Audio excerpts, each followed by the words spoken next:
Sorry for the low quality footage here, but I just wanted to showcase this keyboard here. This is a Sades, I think I'm pronouncing that correctly, K10 keyboard.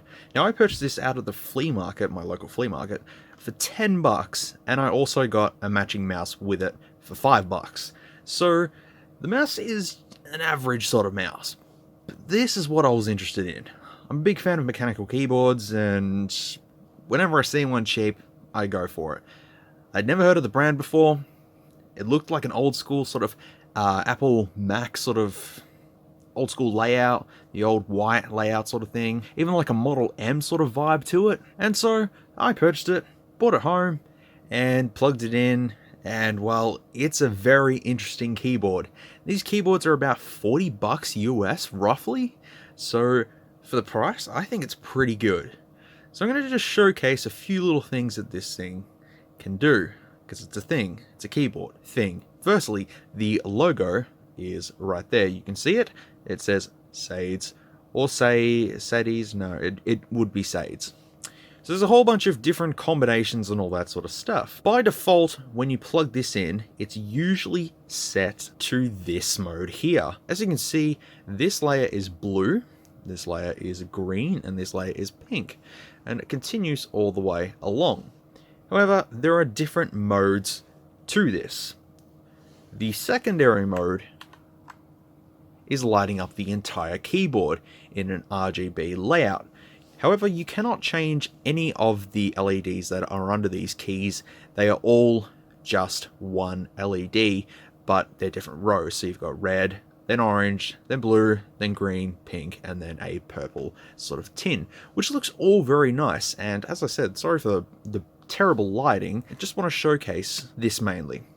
The secondary mode is this here, which is a breathing effect, which is quite normal with, you know, RGB keyboards and gaming keyboards and all that sort of stuff. This is quite usual, so this is nothing new. Switching to another mode here, everything looks pretty blank until you press different keys. So if you are a really, really fast typer, you're going to leave, I'll just put sort of thing. I put where are you going. Each individual key lights up as you press it, which I think is quite a nifty feature. The next mode, which also, if you are buying this keyboard, the mode is function and this scroll lock here. So once you press that, it triggers the next one. So this next mode here is a pretty fancy one. So one I had set before I set it to the default one, is if you press a key, the other keys around it will light up. So you can go for a super rave if you wanted to, and just absolutely go bonkers. And I think that is pretty awesome. The next mode is the row by row lighting setup, which once again is pretty cool for what it is. Nothing else happens here. The keyboard just stays the same. It's just an effect that just goes straight along, straight across, all that sort of stuff. The next mode is breathing but pulsating, sort of like that, like the previous mode. So it's just another breathing effect. It's not just a cheapy sort of gimmick, it's actually quite well implemented. It goes sort of like that and shifts along. You can see the shifting LEDs. They're just gradually turning off and breathing. So that makes sense. It's pretty cool. The next one is this, which looks very, very, very cool. You get all the different LEDs making a little pattern there, like a little sine wave sort of thing. I don't understand why you would have it like this unless you wanted to showcase it off. I personally probably wouldn't have this for typing, but like this mode I'm saying for typing. Try this one. This one here sends the LEDs across the keyboard, depending on where you click. So if you click in the middle, I'll send them that way.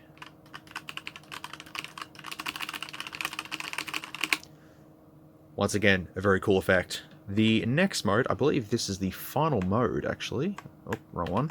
So it's back to that. So that is the LED showcase. Now I want to talk about the switches really quickly. Ripping one of the keycaps off. Shows an injection molded keycap that is just quite standard. There is a bit of texture to the top key there as well. Probably won't slip too much on that, that's pretty grippy. The switches themselves, however, have the name, I'm gonna probably butcher it, Jaxin? Jaxin, which appears to be somewhat of a cherry black switch. Very silent, but you can definitely feel the tactile feedback that's coming from that. With the key on, that hits the backplate, which is also an aluminium backplate as well. So once the key hits that, it's going to make a bit of a clack noise. Not blue switches, as advertised on some of the Amazon websites and stuff. They are in fact black switches. Well, for this one anyways. And I just dropped a key. Well done. Moving around to the underside of the keyboard, you can see how raised the keys are. So when pushing them down, you can see that there is a decent push down before it hits the backplate and the switch making the noise. There's not a lot of key jiggle as well. Everything's quite solid and in place. I don't think anything's going to fall off anytime soon. There is the logo just looking a bit sort of blue there. It's always blue no matter what, doesn't change. And the little caps lock indications up there. Moving to the cable, it is a braided cable as well. Although it's got a plastic finish on it, it is completely braided. And the USB cable is quite unusual. Just quickly unplugging it, you can see that it says Sades on it and it has the logo. But that is a pretty hefty USB cable there. Quality, I assume. And lastly, moving on to the back of the keyboard, there is some adjustable feet, which easily click back into place. Nothing out of the ordinary there. Textured rubber mats here to prevent the keyboard from slipping around on a desk or something like that. We also see the sticker on the back here, which says Sades and the serial number, made in China. It doesn't actually say the model number. It is a K10 keyboard with 104 keys because it's a full-sized keyboard. It is also very heavy as well, probably coming in at about 900 grams, I would say. A little bit less, give or take. Build quality, on the other hand, is absolutely superior. Barely any flex to it, which is pretty awesome. And typing on this thing is pretty comfortable, even with no palm rest or anything. I think it's very comfortable to type on. There's actually not much to really say about it. I mean, it is a little loud. Not as loud as some other mechanical keyboards, of course, but definitely louder than the usual. You will definitely hear the clack. If you wanted to be in a quiet room and quietly typing, someone's going to hear this. Otherwise, for the low cost price of this, and considering what I paid for it, I think it's an amazing bargain. But if you're going to be buying one new, maybe do some research first and see if you like mechanical keyboards and black switches, because I know a lot of people like blue switches over black switches, so maybe just do a little bit of research before you go ahead and purchase, because some other people have reviewed this product and said it's, you know, it's not good or whatever. I'm just giving you my own opinion over this. I think it's a pretty good keyboard. I've got a Corsair one at the moment, which is fairly good, but just playing around with all the different lighting settings is definitely something that I find quite interesting about this keyboard. Anyways, I will leave a link in the description below to where you can purchase it off Amazon if you wish. I'm pretty sure it's international, so everyone in the world should be available to get this keyboard. That's all I've got to say. It was a very impromptu video. I was just playing around with the lighting and I just thought I may as well just put it on video to show you guys, and there you go.